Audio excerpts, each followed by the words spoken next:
sumamente rica para conocer las experiencias provinciales, también tener las reflexiones de diferentes actores que están trabajando en el escenario local.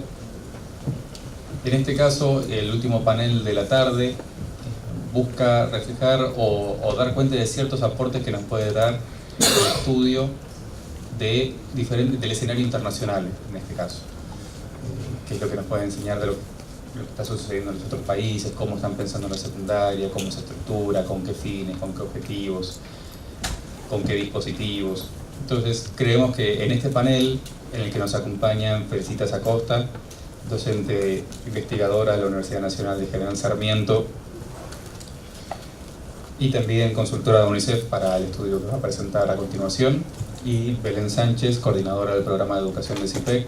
Ambas han participado y llevado adelante 2 estudios internacionales en relación a la educación secundaria, y lo que buscamos en este breve panel no es hacer un abordaje exhaustivo de todos los casos que se relevaron, porque sería muy largo y creemos que no sería como el objetivo de esta jornada, pero sí abrir las puertas a la lectura de 2 documentos súper ricos, súper complejos, también comparativos de lo que está sucediendo en diferentes países, y invitarlos a quienes se hayan inscrito, recibieron un mail con algunos de los documentos que se presentaron hoy, los que no lo recibieron pueden encontrarlos. Acá dejamos los títulos y también tanto en la web de CIPEC como en la de UNICEF están estos documentos, para que sigan leyendo, para que sigan indagando acerca de estas experiencias.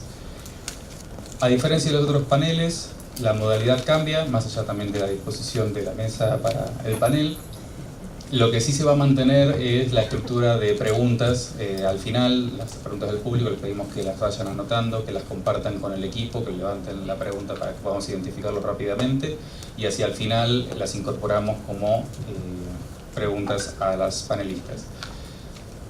Y una cosa más en relación a la dinámica, tenemos unas preguntas comunes a ambos estudios y a ambos panelistas para que ordenen un poco la información que pueden leer, obviamente con mayor detalle en los estudios, pero de esta manera buscábamos comparar 2 tipos de estudios que tienen ciertas similitudes, pero también muchas diferencias en cuanto al enfoque de los objetivos. Así que sin más, empezar con la primera pregunta, que es ¿cuáles fueron los objetivos de los estudios? Bueno, muchas gracias a todos por estar aquí hasta el final, y agradezco la invitación a CIPEC y a Cora Steinberg de UNICEF, que fue quien me convocó el año pasado para realizar este estudio. Una aclaración cortita es que este formato de preguntas es nuevo para mí, así que voy a tratar de adaptarme y no seguir, digamos, una lógica más tradicional a la que estoy acostumbrada, que es la de tener el texto. De hecho, pedimos la mesa para pues, tener el texto, todavía estamos un poco en otra fase. Bueno, sobre el estudio que yo voy a compartir con ustedes, o algunos elementos de este estudio, en realidad la demanda era bastante específica en cuanto al objetivo del estudio, y tenía que ver con un interés particular del Ministerio de Educación por conocer otras experiencias en cuanto a la organización del régimen académico de la escuela secundaria. En ese sentido diría que había un primer objetivo general, que era justamente el de... esto tenemos, perdón. Está puesto, ¿ves que? Bueno, entonces había un primer objetivo muy general que tenía que ver con relevar casos en donde se viese que la organización del régimen académico difería de lo que podría considerarse como el régimen académico de la escuela secundaria argentina. Para el estudio en general, lo que nosotros hicimos, junto con la asistencia de Daniela Valencia, que trabajó también en la sistematización de los casos, fue en realidad partir de un marco teórico sobre el que venimos trabajando ya hace varios años y que hemos utilizado en otros estudios, es decir, que en realidad insertamos este trabajo sobre distintas experiencias de régimen académico en distintos países en un marco más general. Un marco más general que comparto brevemente simplemente para que después, si leen el estudio, entiendan cuál era la lógica del mismo. Este marco general tiene que ver con un argumento sobre el que venimos también trabajando hace algunos años, y que es el argumento en realidad lo que funcionó en este estudio como unidad de comparación. Es decir, los casos de por sí, uno podría decir, no son comparables, porque como vamos a ver, Corea del Sur, Nueva Zelanda, Colombia, Argentina, son países que tienen indicadores muy diferentes, que tienen historias de sus sistemas educativos muy diferentes, que algunos aspectos de los regímenes académicos son muy diferentes. Entonces, ¿por qué ponerlos juntos? Entonces, a partir de un argumento sobre el que venimos trabajando hace tiempo, es que avanzamos en la comparación. Y este argumento es bastante general, tiene que ver con lo que llamamos la existencia de problemas comunes en los sistemas educativos de Occidente en relación con el par expansión modelo institucional de la escuela secundaria. Y esto para nosotros tiene que ver con las características de la organización de la escuela secundaria que han tendido a funcionar como un obstáculo para la expansión de la misma, y que además son esas características las que han llevado al desarrollo de ciclos continuos de reformas en relación con la escuela secundaria, porque de lo que dan cuenta en definitiva estas reformas no es otra cosa que el desajuste entre la obligatoriedad, esto es forzar la expansión, y la forma de organización de la escuela secundaria.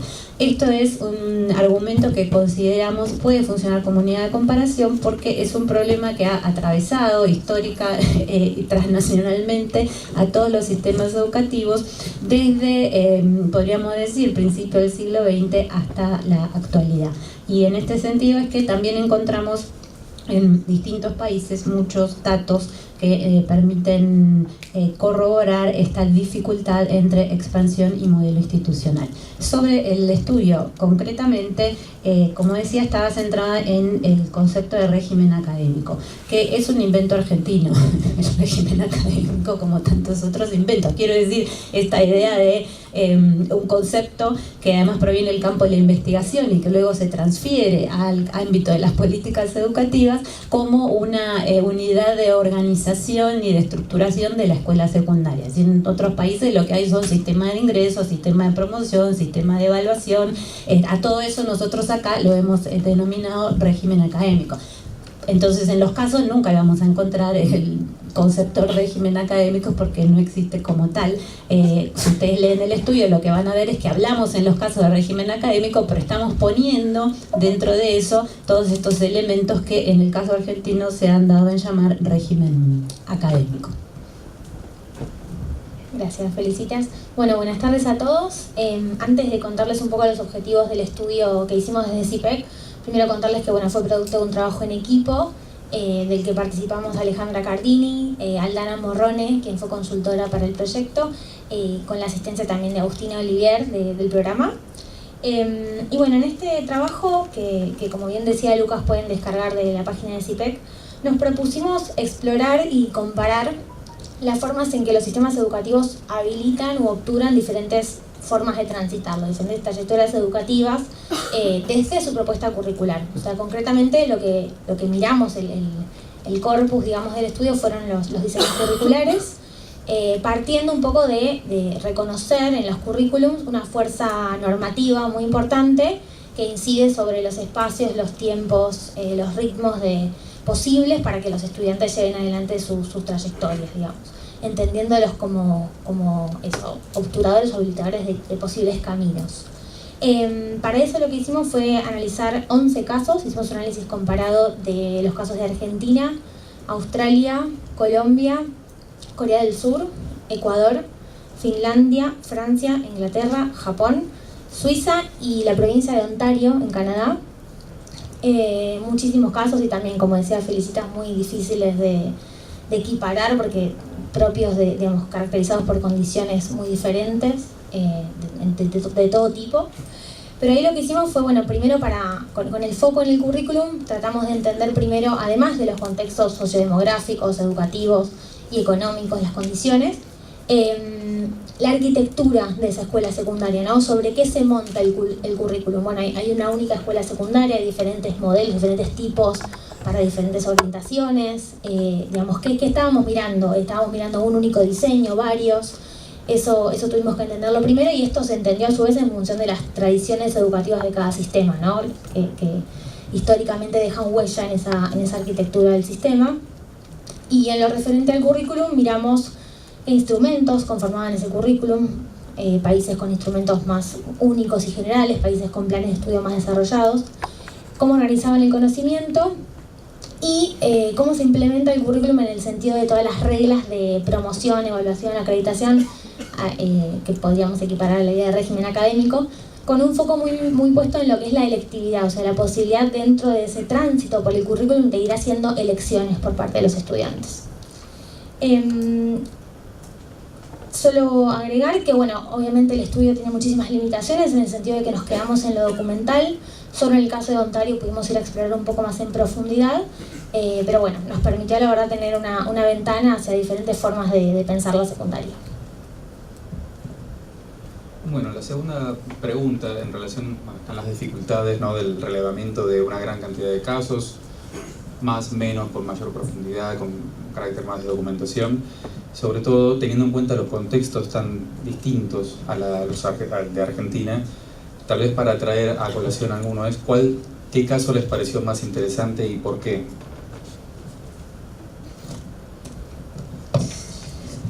En este estudio nosotros seleccionamos casos de sistemas educativos, como decíamos, que presentasen diferencias en su organización académica con el caso de la escuela secundaria argentina. Los casos tenemos ahí son dos, en realidad es un programa Argentina, escuelas de regreso, un programa de Colombia, 40x40, y después el resto, Corea del Sur, Escocia, Finlandia y Nueva Zelanda, no se toma el programa, sino que se tomó el conjunto de la organización secundaria.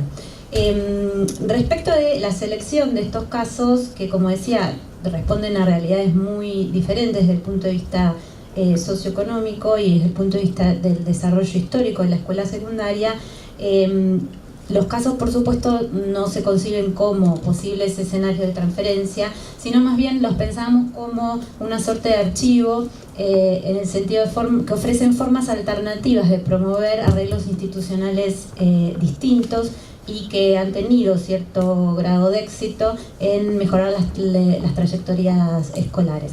En este sentido, para cada uno de estos 6 casos, lo que buscamos o lo que miramos, además de la contextualización importante, tenía que ver con cuál fue el contexto de adopción del régimen académico que estuviese vigente, la organización académica general, es decir, la estructura de la escuela secundaria, y después algunos elementos que en Argentina entran dentro del régimen académico, como ingreso, asistencia, evaluación y acreditación y promoción y posibilidad de repitencia, que era un punto en el que había particular interés.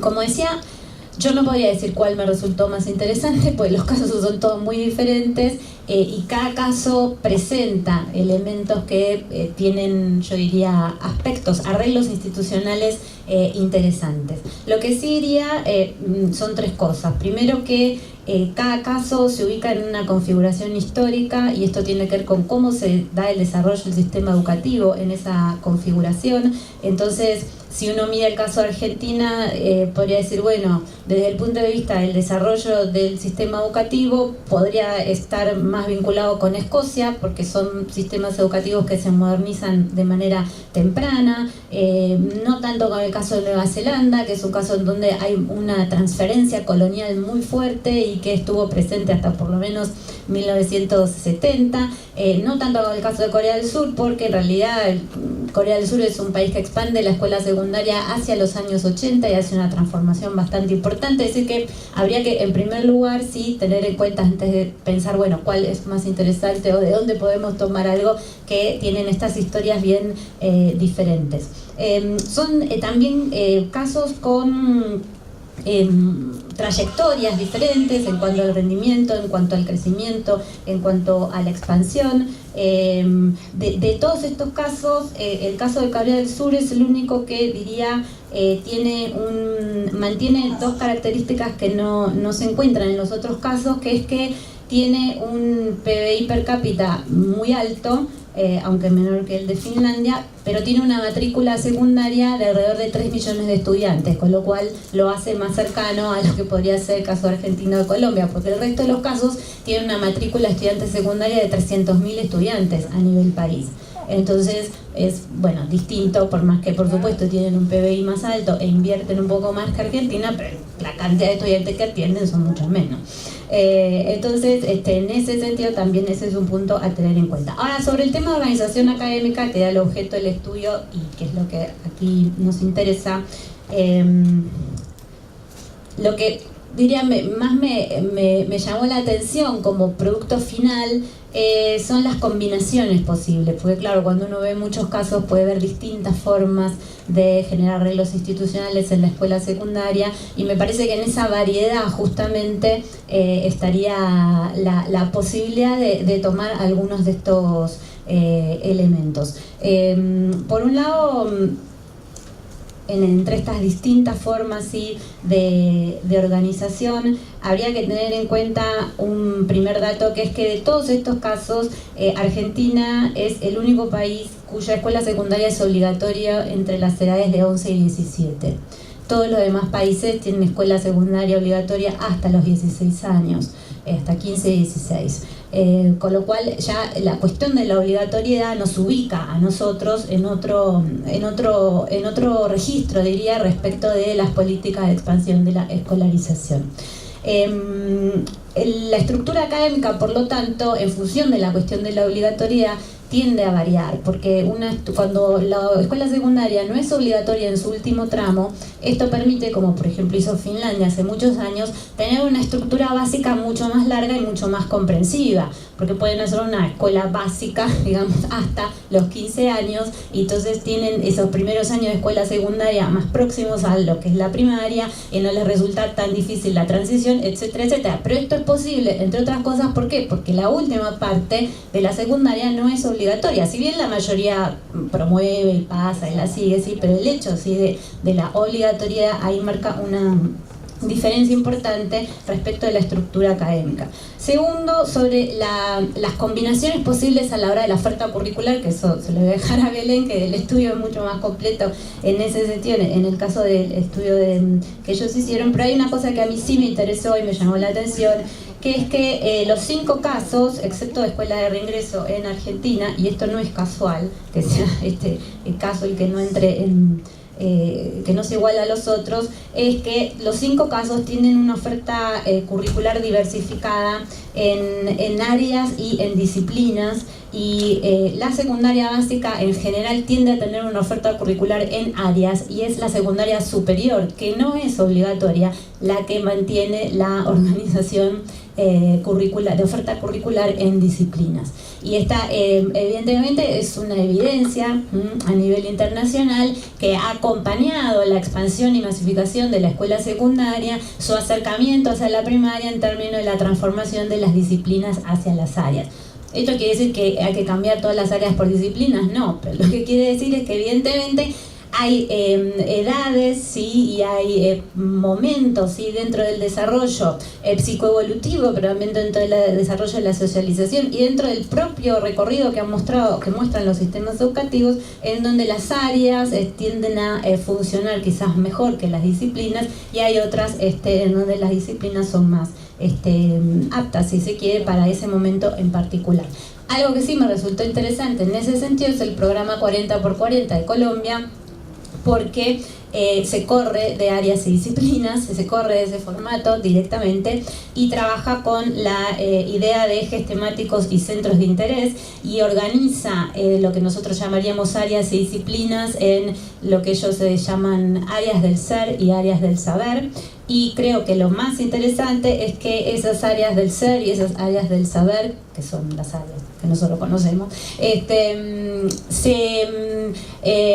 lo que me resultó más interesante, además de esta digamos, desestructuración, es que con la idea de hacer de aumentar la jornada escolar, es decir, que sea de 8 horas diarias,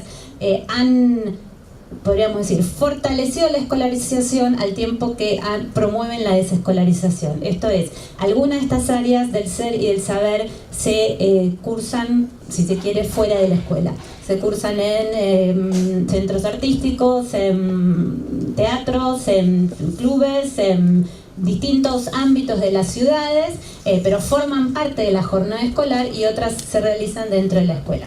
Y por último, otra cosa de la combinación que me resultó interesante son las diversas formas de agrupamiento de los estudiantes. Ahora, acá diría hay que prestar atención a una cuestión, y es que así como las disciplinas tienden a estar en la educación secundaria superior, el cambio en las formas de agrupamiento también tiende a concentrarse en la educación superior. O sea, lo que muestran los casos es que cambios, salvo escuela de reingreso, no hay experiencia de cambios de formas en las formas de agrupamiento de los estudiantes en lo que sería para nosotros los primeros años de la secundaria.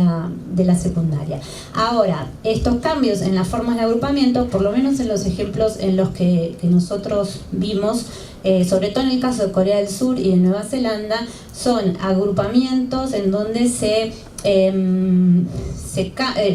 rompe, digamos, el grado base para agrupar a los alumnos por rendimiento en cada materia, o por rendimiento en general en ese año. Es decir, que tienen probablemente fuertes efectos de segmentación, como ya sabemos, estas formas de cambio en los agrupamientos.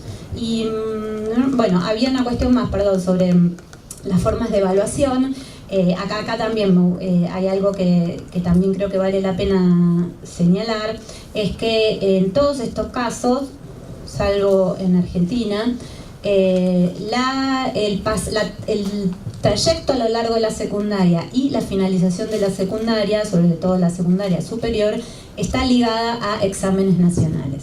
Exámenes nacionales que o bien certifican la finalización de la secundaria o bien permiten el acceso a la educación superior. Entonces son sistemas que están atravesados, además de por las evaluaciones, ¿sí?, que realizan los propios docentes, como se realizan en Argentina, por instancias de evaluación que van acreditando saberes a lo largo de la secundaria para el ingreso, ya sea no solo a la educación superior, sino también, esto creo que es interesante, al mundo del trabajo.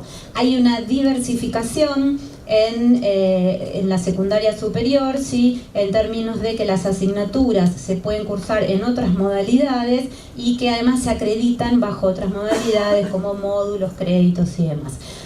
Es decir, hay mucho para decir, hay una gran combinación, diría yo. Lo que sí me parece importante mantener quizás como idea es la cuestión de la obligatoriedad, lo que esto supone para poder mantener una estructura académica unitaria como la que ha mantenido el sistema educativo argentino, por lo menos mantiene en la actualidad, y que este tipo de cambios en términos de elecciones optativas, elecciones de los estudiantes, diversificación de las formas de evaluación, cambios en las formas de agrupamiento y demás, tiende a reservarse hacia el final de la secundaria. Bien, bueno, antes de contarles cuál me pareció el caso más interesante en nuestro estudio, sí agregar, felicitas porque no tenía pensado decirlo en otra instancia, que nosotros también verificamos en estos 11 casos esto de que las áreas son la forma de organizar el conocimiento que predomina en los primeros años de la secundaria, o sea, la secundaria inferior, digamos, y sí las disciplinas pasan a predominar en lo que es la secundaria alta o superior. Y a lo que también vimos que quería agregar es que en varios países se tiende a definir lo que se llama saberes transversales o saberes transdisciplinares, que apuntan a cruzar los límites entre las disciplinas o las áreas en el currículum. Y ahí creo que es una lección interesante para nuestro país ver que en muchos países estos saberes transversales son productos de acuerdos sociales y de procesos de consulta que involucran a muchos actores, y que están muy bien explicitados en los documentos curriculares, y eso no es menor. O sea, es muy claro cuáles son esas líneas y existen incluso orientaciones para los docentes para trabajar, por ejemplo, educación para la sustentabilidad, con contenidos muy concretos, ¿no? Con cuestiones que a veces parecen demasiado blandas o demasiado difíciles de bajar a la currícula. Los docentes en muchos casos se encuentran con ayudas para bueno, cómo trabajo estos temas en el contexto de mi asignatura, lo mismo con la educación sexual, lo mismo con la educación financiera, que aparece mucho, educación ciudadana y otras cuestiones que sí está apareciendo como tendencia en los documentos curriculares. Volviendo entonces a la pregunta, bueno, es muy difícil obviamente elegir un caso, y la respuesta está un poco sesgada porque voy a contarles sobre el caso que tuvimos oportunidad de abordar en mayor profundidad, que es el caso de Ontario, provincia canadiense, ya que cada uno de los casos es fascinante en su complejidad, y este también lo es, y por eso me interesaba contarlo de forma sistémica para que se entiendan justamente estas combinaciones de las que habla Felicitas, y que se entienda un poco cómo juegan las diferentes partes del engranaje del sistema educativo en este caso. Como saben, Canadá es un país federal, entonces Ontario puede ser tomado como un sistema educativo en sí mismo, tienen muchísima autonomía y las provincias. Y algo importante antes de entrar en el currículum es entender que la estructura de la secundaria de Ontario viene de una tradición norteamericana que hace que se trate de una escuela única, ¿sí? Que la escuela no hay diferentes tipos de escuela técnica, escuela comercial y demás, sino una única escuela al que cursan todos los estudiantes, donde el acceso a una oferta curricular más diversificada, esta posibilidad de especializarse si se quiere, viene por la vía de un sistema de créditos o módulos que en el que se estructura el currículum, ¿sí? Acá tenemos un grafiquito que muestra la escuela secundaria en Ontario dura 4 años, desde el grado 9 al grado 12. Y ahí lo que trata de graficar esta tablita es que hay los estudiantes deben cumplir estos créditos, digamos, deben cumplir con cada uno de esos bloques. En algunos casos con algunas restricciones, por ejemplo, deben cumplimentar 4 créditos de inglés, 2 créditos de ciencia, 1 crédito de historia, y así, y hay un número de créditos que son totalmente electivos, ¿sí? Pero esto permite a los estudiantes escoger los cursos de un menú de cursos muchísimo más amplio que esta cantidad de créditos que están acá. Por ejemplo, para abordar historia pueden tomar cursos de, digamos, alguna historia específica, o sea, no necesariamente se aborda la totalidad de la disciplina, digamos, en el contexto de la escuela secundaria. Como ven ahí aparecen 2 palabritas que no están resaltadas como módulos, que son otros requisitos para la graduación en la escuela secundaria de Ontario, que configuran una experiencia un poco más integral para los estudiantes, que tienen que ver con el requisito de las 40 horas de servicio comunitario que tienen que cumplir los alumnos, y de un examen de alfabetización académica, digamos, de lectura y escritura, que es estandarizado a nivel nacional y que cumple las dos funciones, ¿no? De diagnosticar el sistema educativo, como sucede aquí, por ejemplo, y también de acreditar un aprendizaje en la trayectoria individual de cada estudiante. Ahí es importante contarles que esta estructura modular permite, por ejemplo, que los saberes, las cursadas se realicen en cuatrimestres, entonces que el estudiante no tenga que cursar 8 asignaturas en simultáneo, sino, por ejemplo, 4. Ahí se debe ver que está el semestre 1, semestre 2, se puede organizar así, y también permite cierta flexibilidad en lo que se refiere a los tiempos de cursada. Por ejemplo, vemos el caso de cómo un estudiante podría estructurar su cursada haciendo un año más de escuela secundaria, y eso no afecta en su capacidad de completarla, digamos, simplemente lo hace a un ritmo un poco más adecuado a sus necesidades o a sus posibilidades. Y ahí pasamos uno más, y les muestro que es interesante entender que para alcanzar estos créditos los estudiantes cuentan con diferentes posibilidades de elegir en varias dimensiones. Una es el énfasis de los cursos. Ellos tienen en este menú de 300 cursos que les decía, hay por ejemplo la posibilidad de cursar una materia con énfasis académico o con énfasis aplicado o para el mundo del trabajo. Entonces esto hace que puedan adecuar, digamos, las selecciones que van haciendo al tipo de trayectoria que quieren ir construyendo, al tipo de destino postsecundario que están prefigurando en su recorrido.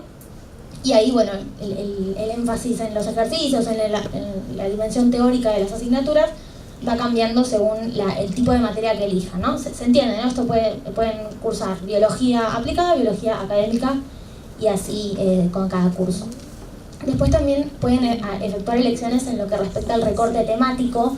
Ahí, por ejemplo, el crédito de ciencias sociales se puede cumplir cursando un curso sobre religiones, un curso sobre filosofía, un curso sobre vivienda y moda. O sea, hay diferentes recortes de las disciplinas que los estudiantes pueden ir haciendo en su trayectoria curricular.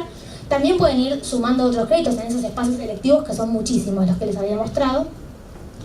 Otra cuestión súper interesante es que también esto permite elegir distintas modalidades de cursada. Entonces, por ejemplo, pueden hacer la cursada presencial en la escuela, la cursada, por ejemplo, en la escuela de verano, cuando algún crédito me quedó sin completar, lo puedo completar al final, digamos, en una modalidad más intensiva, si se quiere, en el verano.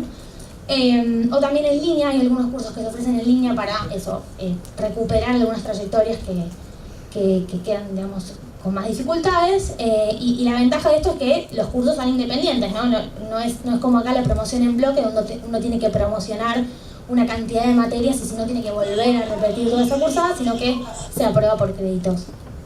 Y acá otra ventaja que permite este modelo es que se puede cursar en la escuela.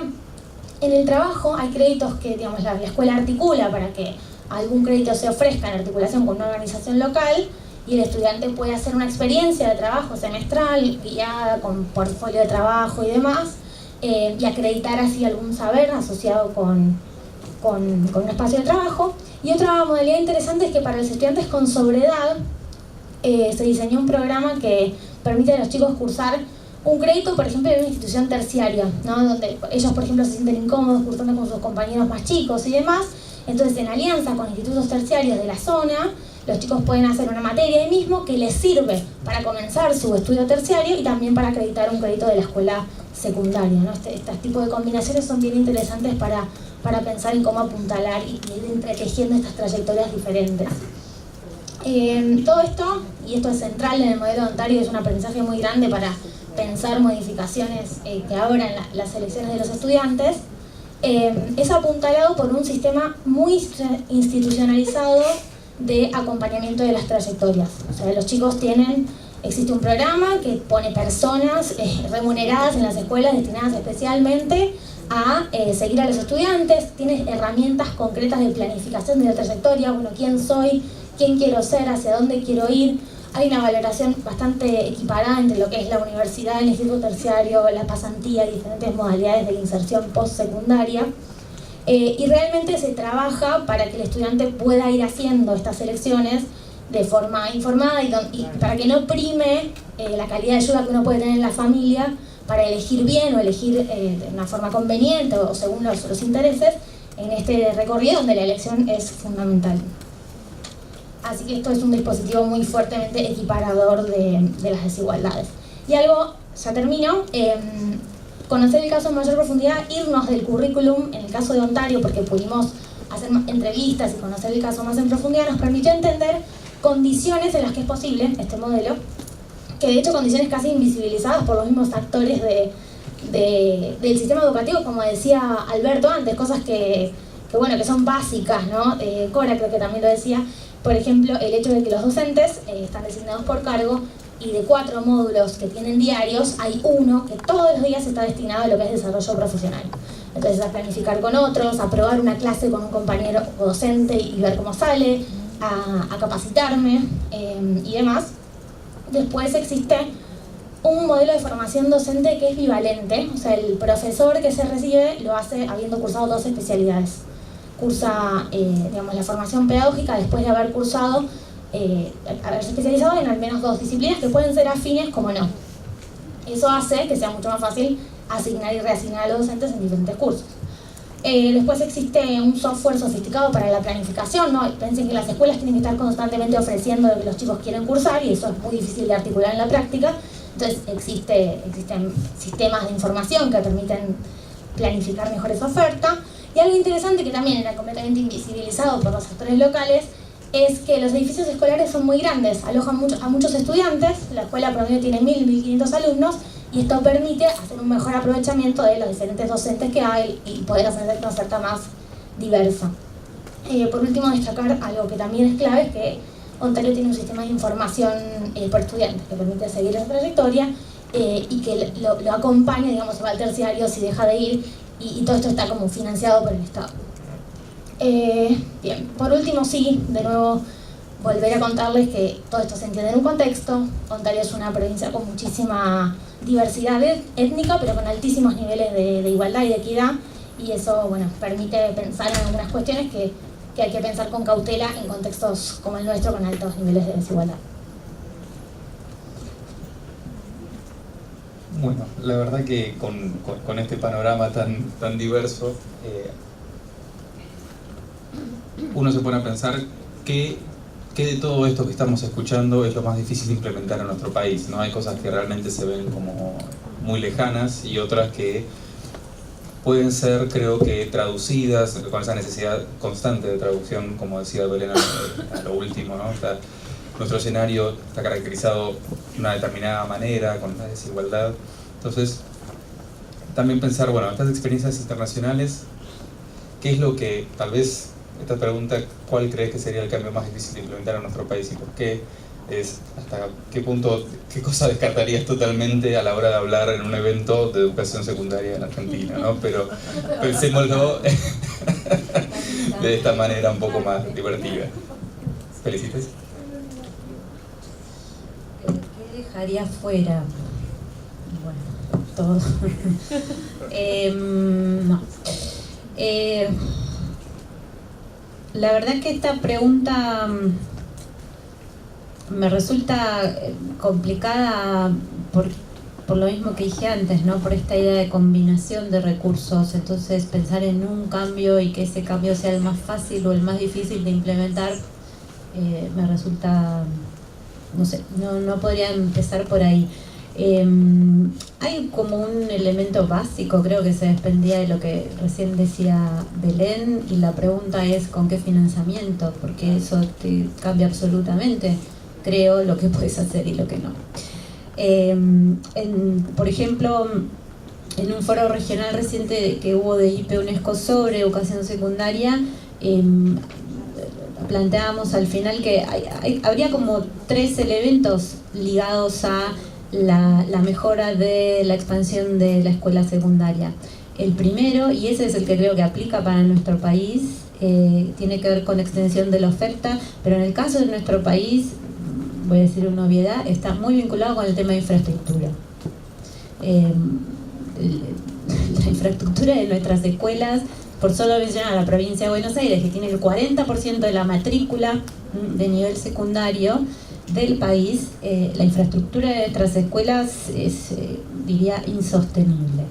Y en ese marco hay un elemento básico de la extensión de la oferta, que es la infraestructura, y con el cual pensar otro cambio, ya no digo es imposible, no digo que nada se pueda hacer, pero me parece que ese es un elemento de base y creo que sobre el que habría que reflexionar seriamente que se puede hacer y que debería hacerse sobre infraestructura.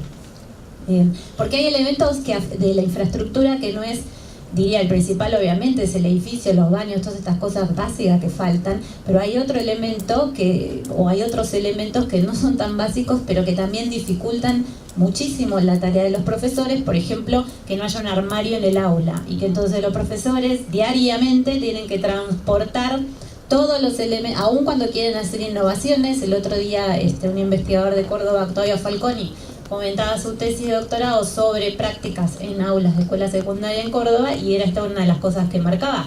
Aún estos docentes que hacen innovaciones, por ejemplo, una docente que había hecho toda una transformación en la forma de enseñar biología en segundo año y una evaluación a lo largo del año a través de afiches que los alumnos iban construyendo en forma progresiva y etcétera, una cosa complejísima, muy interesante desde el punto de vista didáctico, pero la docente no tenía un armario en el aula para dejar los afiches. Imagínense, el afiche 1 en el tercer mes del año al afiche 20 en diciembre, se pasó el año transportando la cantidad de afiches. Entonces, con esto quiero decir, acá hay un problema esencial que tiene que ver con no solo edificios, baños que faltan, sino también como, por ejemplo, un armario.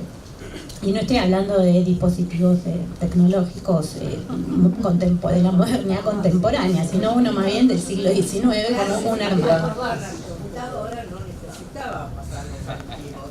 Con llevar la computadora. Con llevar la computadora también, bueno. El proyecto. Exactamente. Pero bueno, esta profesora lo siguió haciendo de esa manera y ahí hay una cuestión mínima a resolver.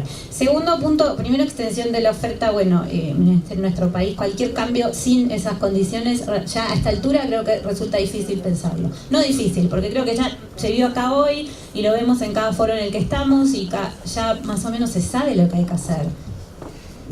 No sé cuánto tiempo vamos a seguir discutiendo, ya sabemos lo que hay que hacer, más o menos hay muchas experiencias en las provincias, lo decía Alberto, en las escuelas lo vemos, se sabe lo que hay que hacer, entonces me parece que hay que empezar a discutir finalmente por dónde se va a empezar. Creo que este es un punto por el que hay que empezar.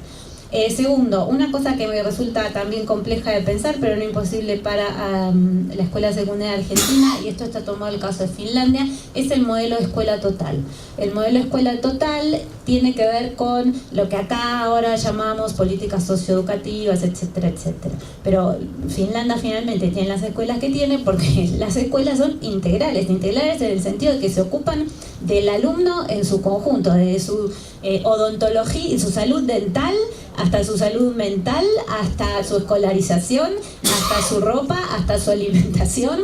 De todo esto se ocupan los finlandeses. Por supuesto tienen mucho menos alumnos que nosotros, pero quiero decir, hay algo en términos de lo que llamamos nosotros socioeducativo, que sin lo cual resulta muy difícil seguir pensando en cambios en los resultados que queremos obtener en las trayectorias. Y tercero, por supuesto, los cambios en los arreglos institucionales. Creo que ahí en los últimos 10 años se ha avanzado muchísimo en Argentina. Si ustedes se fijan, la investigación sobre el régimen que dio origen a la cuestión del régimen académico, la investigación de Vaquero, Terici y demás de la Universidad de Quilmes, en ese momento cuando diagnostican la cuestión y utilizan este concepto de régimen académico tomado de Camilleri, señalan entre los problemas del régimen académico en Argentina la pluralidad de normas, etcétera, etcétera. Sobre eso se ha avanzado muchísimo. Hay una resolución del Ministerio del Consejo Federal de Cultura y Educación. Las provincias han tendido a ordenar en este sentido la cantidad de normas que tienen, etcétera, etcétera. Se ha avanzado también sobre la cuestión de las trayectorias. Hay muchos avances. Creo que habría que pensar en una combinación entre áreas y disciplinas. Ese es un tema muy, muy complicado en nuestro país. Tuvimos la experiencia de la GB3. Esa fue una experiencia que no funcionó. No funcionó en el sentido de áreas y disciplinas. Funcionó en el sentido de incorporar a la misma Guillermina, pues me dice sí funcionó. Refiriéndome a la cuestión de áreas y disciplinas, en ese sentido se quiso avanzar en esa dirección y yo diría en eso no funcionó.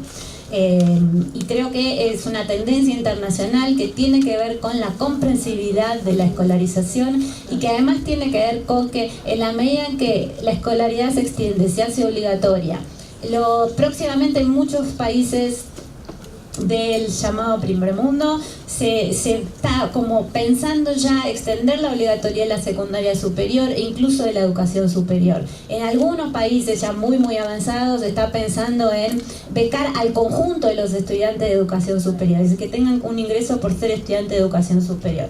Entonces, evidentemente hay algo de la forma en que nosotros pensamos la escuela secundaria que está todavía muy arraigada en la disciplina, que nos deja, creo que algo interesante en términos de la posible articulación con la universidad, pero que no sigue resultando la forma más apropiada, sobre todo para los alumnos, ¿sí? De primero, segundo y tercer año. Entonces creo que ahí habría que trabajar en una combinación entre áreas y disciplinas. Termino con esto. Dos problemas que veo ahí. Es que esta combinación entre áreas y disciplinas y ir a otras formas de acreditación, como nos proponen estos casos, que creo que son muy interesantes, diría una cosita más. Sí, también me resulta a mí interesante y es muy difícil de implementar, pero quizás en ciudades de una escala mediana pueda ser pensado, es esto de diversificar los ámbitos, como lo que se está haciendo en Bogotá. Me parece que es algo que incluso está ligado con el problema de la infraestructura, puede ayudar a resolver esa dimensión del problema y también nos ayuda a dejar de seguir forzando a la escuela a hacer cosas que realmente no hace muy bien, creo yo, como enseñar artes o enseñar educación física o enseñar muchas cosas que hay cosas que se enseñan muy bien en la forma de organización de la escuela y hay otras que me parece que la escuela está forzada a meter todos estos contenidos simplemente porque están todos los alumnos allí. Me parece que diversificar los ámbitos ayudaría, pero iba a la cuestión de, y termino, combinar áreas, otros ámbitos, otras formas de acreditación. Creo que eso es algo que no es imposible de hacer, pero prestaría atención a dos cuestiones. Una, como todos sabemos, la formación docente en nuestro país para la escuela secundaria sigue siendo estrictamente disciplinar. Lo digo viendo de una universidad que forma profesores para la escuela secundaria en disciplina.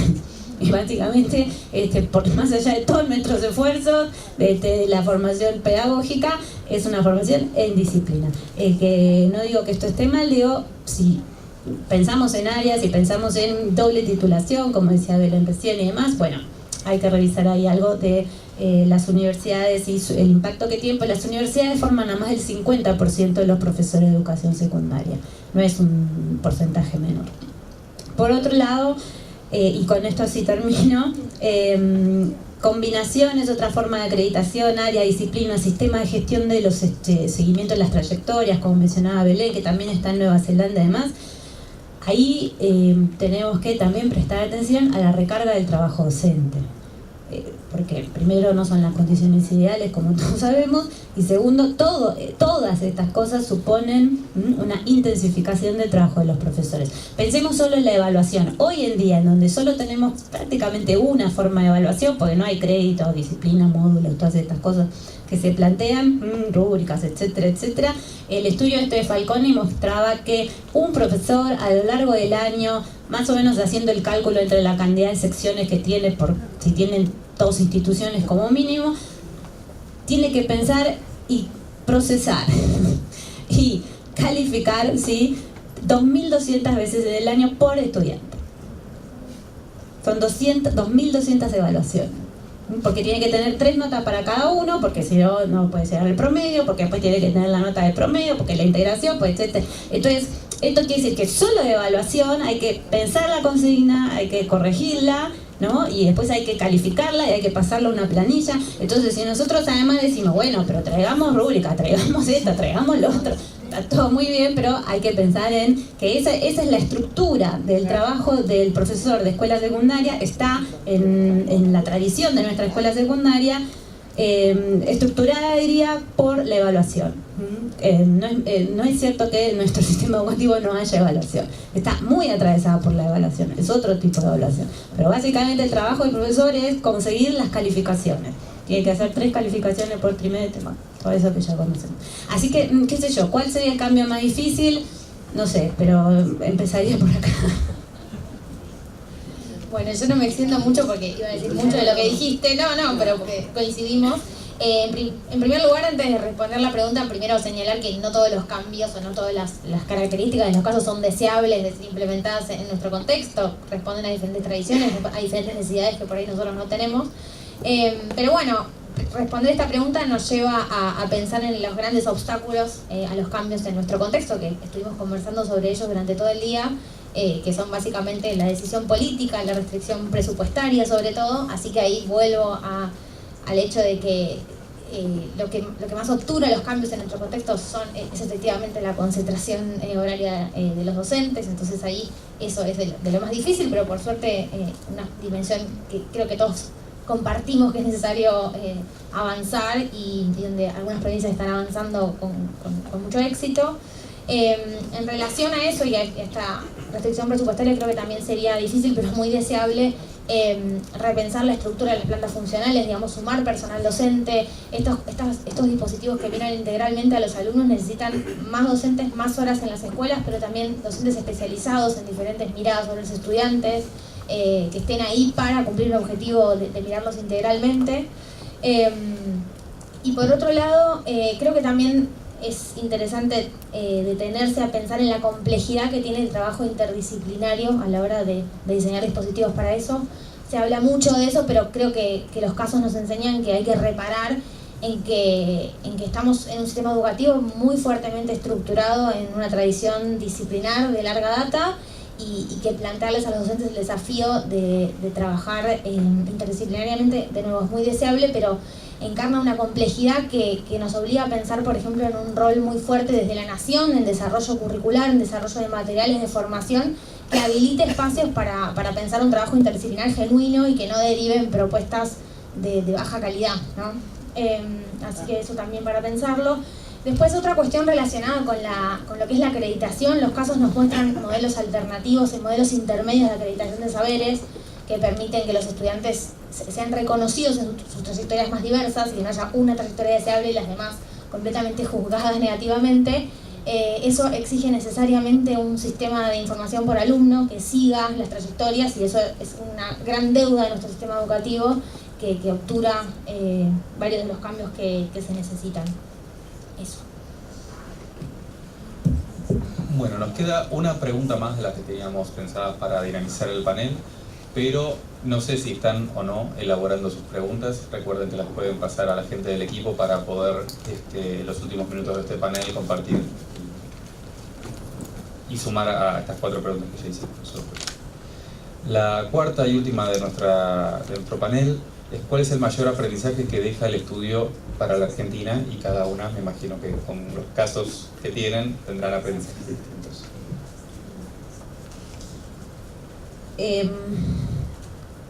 Yo diría que, no sé si de este estudio, pero de este tipo de estudios, creo que hay un aprendizaje a considerar en el momento de seguir pensando la expansión de la escuela secundaria, que es que por lo menos considerar 3 dimensiones para este problema. El primero creo que tiene que ver, y creo que se ve en este estudio, con la mirada sistémica, con la dimensión sistémica, porque justamente lo que muestra, por ejemplo, los sistemas más comprensivos que tienen ciclos de educación básica más larga, muestra que las transiciones entre niveles son menos traumáticas, menos traumáticas para las trayectorias, ¿no? Entonces, nuestra escuela secundaria, nuestra estructura sigue siendo muy unitaria en términos de primaria y secundaria. Quizás esa es una tradición, como nos ha mostrado la reforma de los años 90, que deseamos mantener, que consideramos que es válida, pero si deseamos mantenerla, la consideramos válida, tenemos que pensarla más en dimensión sistémica y qué pasa en esas transiciones, y no solo en la primaria secundaria, sino en la primaria terciaria superior. Entonces ahí sí creo que los programas de apoyo a la escolarización, como decía Belén recién, los sistemas de gestión de seguimiento de los estudiantes, etcétera, etcétera, no se terminan en cada nivel, sino que debieran tener más esta perspectiva sistémica. La segunda cuestión que creo que deviene de este tipo de estudios y que es también un desafío, es cómo revisamos al mismo tiempo las formas históricas y contemporáneas de la oferta de enseñanza en los modelos institucionales. En la escuela secundaria se ponen en juego muchas herencias institucionales. Creo que esas herencias hay que atenderlas. En mi opinión, uno de los grandes problemas de la reforma de la escuela secundaria en los años 90 fue que desatendió mucho esas herencias, y eso tiene un efecto en los profesores, en quienes están en las escuelas, en cómo se piensa ese sistema. Pero es cierto que uno tampoco puede quedarse en las herencias. Entonces, cómo manejamos al mismo tiempo las formas históricas y contemporáneas. Creo que también la experiencia internacional nos sirve para ver eso, cómo se hizo y cómo se maneja esa dualidad. Y en tercer lugar, creo que este tipo de estudios corrobora algo que es más bien un proceso histórico, que es el proceso de internacionalización de la escolarización. Esto no es algo nuevo, quizás ahora está, diría, acentuado, sobre todo por las evaluaciones estandarizadas internacionales, pero es algo muy propio de la historia de los sistemas educativos, que se han constituido mirándose unos países a otros. Entonces, este tipo de estudio nos permite seguir mirándonos, no en el sentido de construir listados o agendas de buenas prácticas, no lo pensaría en ese sentido, sino de cuáles han sido otras experiencias de cambio frente al problema de la expansión y el modelo institucional de la escuela secundaria, y cuáles son las alteraciones posibles en el escenario local. Entonces yo pensaría los aportes en esas tres dimensiones y más específicamente creería que hay algo productivo en que Argentina haya creado esta idea de régimen académico porque permite poner junto un conjunto de dimensiones que en otros sistemas está separado y hay que mirarlo. Eso creo que es algo muy productivo. Creo que ahora nos faltaría ver, bueno, cómo todo eso que ya sabemos acerca del régimen académico finalmente logramos modificarlo. Bien, bueno, de nuestro estudio creo que los aprendizajes centrales para nuestro país, que no voy a incurrir un poco en la repetición de lo que fuimos hablando porque son cosas que son bastante compartidas en el diagnóstico. Creo que el primero tiene que ver con el carácter sistémico de la construcción de cada escuela secundaria. Digamos, cuando uno ve los sistemas educativos donde las trayectorias de los estudiantes son mayoritariamente, casi completamente exitosas y habilitan esta diversidad de recorridos, ve que son sistemas donde cada parte del engranaje alimenta a una mirada que está centrada en el estudiante y en la construcción de ese proyecto de vida a la que la secundaria tiene que abonar, donde el currículum está en diálogo con la formación docente, con la formación continua, con la infraestructura de las escuelas, con las plantas orgánicas funcionales de las escuelas, y con otros dispositivos sistémicos de la política educativa, ¿no? Esta idea que traía Alejandra a la mañana de trabajar por atajos o por vías sistémicas, bueno, es algo que los casos van mostrando que cuando la reforma o la transformación se capilariza por las vías más sistémicas, las vías recurrentes de cambio en el sistema educativo, el sistema de supervisión, el sistema de evaluación, cuando va tocando esas fibras bien estructurales es cuando se asienta y se institucionaliza, ¿no? Pero todo esto en un diálogo sistémico. Por otro lado, nos muestra la importancia de tener políticas de Estado en materia de educación. Esto, de nuevo, parece una obviedad y lo vivimos diciendo, pero los países que han logrado sostener estos cambios, coincidimos todos en que demoran muchísimo tiempo, necesitan construcción colectiva y transiciones de gobierno fluidas, digamos, muestran que es necesario dotar a estas políticas de un carácter que pueda superar sin ningún cuestionamiento los vaivenes, ¿no? Políticos, porque la continuidad es central para la construcción y la prosperidad de esos cambios.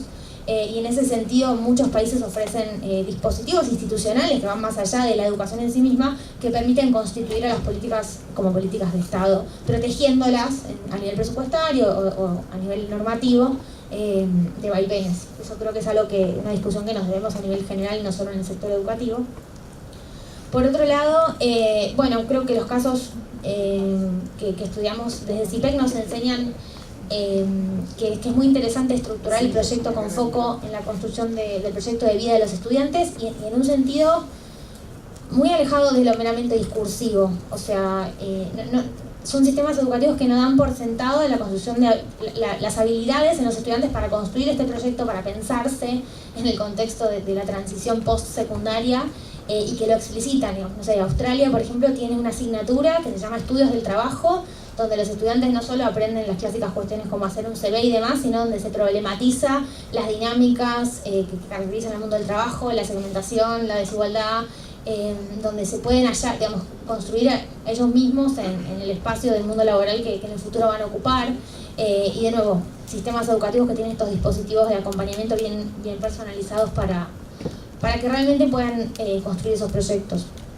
Por otro lado, nos enseñan sobre la co-construcción de los cambios, de nuevo, sistemas educativos que tienen bien institucionalizados procesos de consulta y de, no sé, sistemas donde cada 10 años se renueva el currículum y en esa mesa se sientan sí o sí estudiantes, familias, gobiernos, sindicatos y demás. Y por último, nos da una lección de justicia educativa, de no perder, digamos, no dejar de poner el ojo ahí, sobre todo en países tan desiguales. Vimos, por ejemplo, que el tema de la pluralidad de elecciones en la secundaria es mucho mayor en países con altos niveles de igualdad de los que estudiamos. En los países de América Latina más asignados por la desigualdad hay una propuesta más homogénea que, bueno, sin duda se condice con la necesidad de no dejar librado a las capacidades, por ejemplo, técnicas de cada provincia o a las capacidades financieras de cada territorio, o incluso capacidades, no sé, limitaciones geográficas de los territorios, la diversidad de la oferta, ¿no? Entonces, También el estudio permite hacer un llamado a no olvidar esas particularidades del contexto a la hora de asignar diferentes políticas o transformaciones. Muchas gracias a ambas por las respuestas a estas 4 y por aceptar la dinámica también y romper un poco el esquema de presentaciones al que solemos estar más acostumbrados. Tenemos 4 preguntas del público, las voy a leer a las 4, pero también quiero comentar también algunos aspectos específicos en relación a las preguntas. Primero las leo. La primera dice si creen que que en los casos observados se confía más en la capacidad, más que en Argentina, en la capacidad de elección y autogestión del propio trayecto por parte de los y las estudiantes. La segunda pregunta es ¿cuáles consideran que son los objetivos de la secundaria hoy? Y si segmentar o particionar el nivel secundario podría favorecer a la terminalidad. Esta es muy parecida a una de las que hicimos, que tiene que ver con qué país le llamó la atención o qué caso le llamó más la atención por la transformación que hizo el nivel secundario. Y la última es de alguien que no las considera mucho sus amigas, porque dijo, si fueran decisores del Ministerio de Educación Nacional, ¿cuál sería el primer cambio en la implementación que harían en el secundario? Obviamente esa pregunta dependería un poco de cuáles son las condiciones que están dadas para poder garantizar un cambio real, ¿no? en relación a todo lo que estuvimos viendo y que ustedes ya trajeron. No sé si prefieren elegir alguna de estas 4 preguntas para después avanzar un poco sobre alguna otra.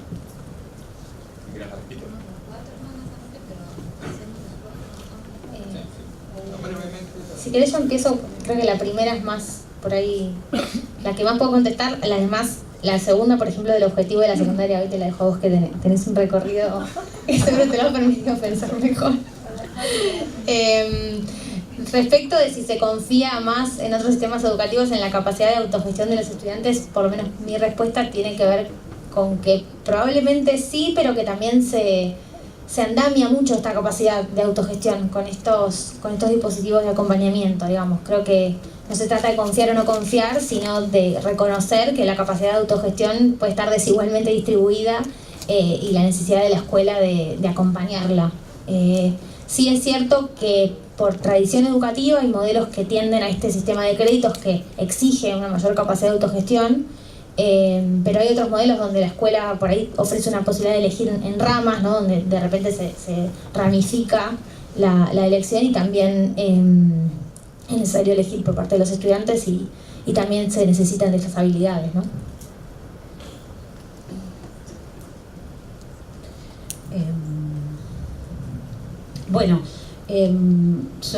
La primera ya contestó Belén. De lo que yo vi, igual creo vi menos casos que el estudio de ellos y no todos tenían esta posibilidad de elección, pero por lo menos en el caso de Escocia y en el caso de Nueva Zelanda, pero recuerdo ahora el de Escocia en particular, no sé si hay más confianza en la capacidad de elección por los estudiantes cuando son sistemas que al mismo tiempo están muy atravesados por evaluaciones al concluir la secundaria. Entonces, si para entrar a la universidad vos necesitas 6 créditos de tipo A, uno de lengua, otro en matemática, otro en... Sí, vos podés elegir cuándo la haces, en qué momento la haces, pero la verdad es que la evaluación esa finalmente te está en alguna medida orientando bastante. O sea que hay un grado de confianza, pero también hay una fuerte regulación en esos casos. Ellos vieron más, ¿no? No sé si es entonces así, pero en esos casos sobre las posibilidades de elección a través de la evaluación. ¿Cuáles son los objetivos de la escuela secundaria hoy? Segmentar favorece la terminalidad. ¿Cuáles son los objetivos de la secundaria hoy? Los objetivos de la escolarización en general han tenido que ver con la idea de la formación de la ciudadanía. Y creo que la secundaria originalmente esa era más bien una función de la escuela primaria, porque la secundaria estaba más pensada para una como siempre decimos, ¿no? Para una formación para los cuerpos burocráticos, en alguna medida también para las élites que iban a entrar a las universidades y demás. La extensión de la ciudadanía y de la idea de ciudadanía a lo largo del siglo XX ha llevado también a la extensión de la escuela secundaria, con lo cual los objetivos de la escuela secundaria, diría, tienden a primarizarse, pero no en el sentido de que la secundaria se parece más a la primaria, sino en el sentido de que es lo que se extiende la noción de ciudadanía.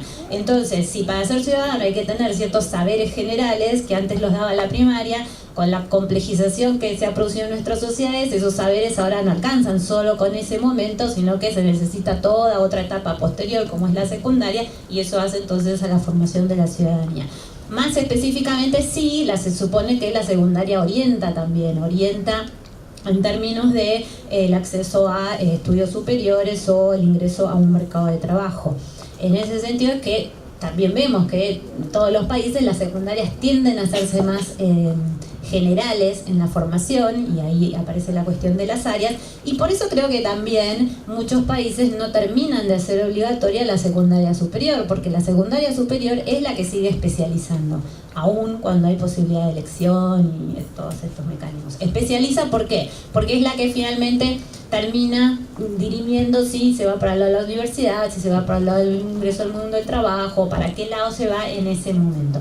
También ahí sí tenemos que considerar, y esto está en el caso de Finlandia, me parece que es bien interesante, algo de esto hay en escuelas de reingreso, que la última parte de la secundaria superior no tiene una duración estándar, sino que puede ser entre 2 y 4 años. ¿Y esto por qué? Porque lo que ellos ven es que en esa parte que no es obligatoria, repito, hay estudiantes que entran y salen incluso de la orientación académica, de la orientación vocacional, que quizás prueban si van para un lado, si van para el otro, y por eso en vez de durar los 2 años que debiera durar, está permitido que dure hasta 4 años, ¿no? Porque ahí ya son chicos de 17, 18, 19 años que van como haciendo otras experiencias. Me parece que ese grado, lo que pasa es que creo que alguien acá, o se dijo en algún momento, lo decía Belén muy bien, en países como los nuestros, en donde las estructuras de base son tan desiguales, bueno, se supone que el mantenimiento de una estructura unitaria más homogénea evitaría esta forma de segmentación que